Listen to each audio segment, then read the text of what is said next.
জনাব শরীফ ওসমান বিন হাদিকে নিয়ে লেখা যখন নাত বা গানটি গানটি যখন গাচ্ছিলেন, তখন বারবার শরীফ ওসমান হাদির চেহারাটা চোখের সামনে ভেসে আসছিল এবং তার যে অবদান এবং এরকম সাহসী একজন ব্যক্তি আমাদের মাঝ থেকে চলে গেলেন, এটা আমাদের দেশের জন্য নিঃসন্দেহে বিশাল বড় একটা ক্ষত বয়ে বেড়াবে, ক্ষতির কারণ হয়ে দাঁড়াবে।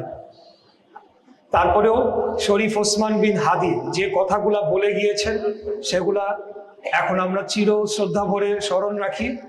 শুধু নয়, তার যে নীতি এবং আদর্শ, এই আদর্শ নিয়েই কিন্তু বাংলাদেশ জাতীয়তাবাদী দলের রাজনীতি আমরা করে আসছি। শরীফ ওসমান বিন হাদি অনেকবার বলেছেন তার বিভিন্ন বক্তব্যে শহীদ প্রেসিডেন্ট জিয়াউর রহমানের আদর্শকে তিনি অনুসরণ করতেন, দেশনেত্রী বেগম খালেদা জিয়া আদর্শকে অনুসরণ করতেন এবং খালেদা জিয়া তার মাথায় হাত বুলিয়ে দিবে এই স্বপ্নটিও তিনি দেখতেন।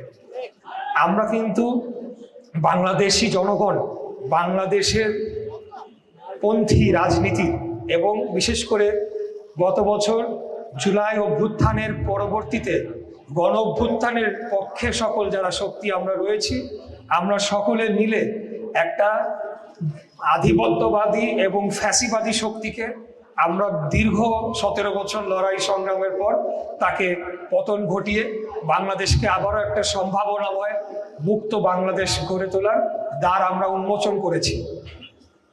আমাদের নেতাকে, আমাদের মুসলিম উম্মার নেতাকে মহানবী হযরত মুহাম্মদ সাল্লাল্লাহু আলাইহি সাল্লাম ওনার আদর্শকে বুকে ধারণ করে আমরা আগামী দিনে বাংলাদেশে রাজনীতি করে যাব ইনশাআল্লাহ।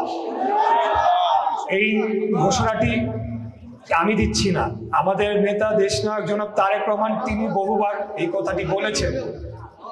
আমাদের নেতা শহীদ রাষ্ট্রপতি জিয়াউর রহমান উনি আমাদের বাংলাদেশের সংবিধানে বিসমিল্লাহির রহমানির রহিম এবং সর্বশক্তিমান আল্লাহর উপর আস্থা রাখিয়া এই কথাগুলো তিনি যুক্ত করার জন্য ভূমিকা পালন না উনি যুক্ত করেছেন।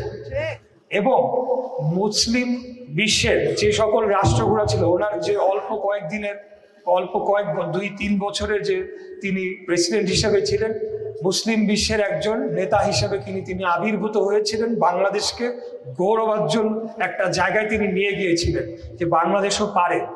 তা আমরা সেই জায়গা থেকে বহু দূরে সরে গিয়েছিল খুনি স্বৈরাচারী ফ্যাসিস্ট হাসিনা, যে একজন খুনি, তিনি বাংলাদেশের মাটিতে গণহত্যা সংগঠিত করেছেন এবং সেই মামলায় রায় হয়ে এখন ফাঁসির দণ্ডে দণ্ডিত হয়ে পলাতক হয়ে বিদেশ থেকে আমাদের ভাইদেরকে হত্যার নির্দেশ দিচ্ছেন, যারই অন্যতম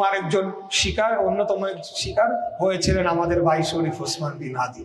আমি আজকে অন্য কথা বলতে চাই না, আমি এলাকার সমস্যা এবং অন্যান্য যে সকল বিষয় রয়েছে সেগুলো নিয়ে আরেকদিন এসে আপনাদের সাথে কথা বলে যাব। আমাদের এই এলাকার সমস্যাগুলো ইতিমধ্যে আমরা চিহ্নিত করতে পেরেছি, সেই সমস্যাগুলো নিরসনে আমরা কাজ করে যাব এবং আপনাদের থেকে আরো শুনবো যে আরো কি সমস্যা রয়েছে, সেগুলা কিভাবে আমরা সমাধান করতে পারি এর বাইরে গিয়েও।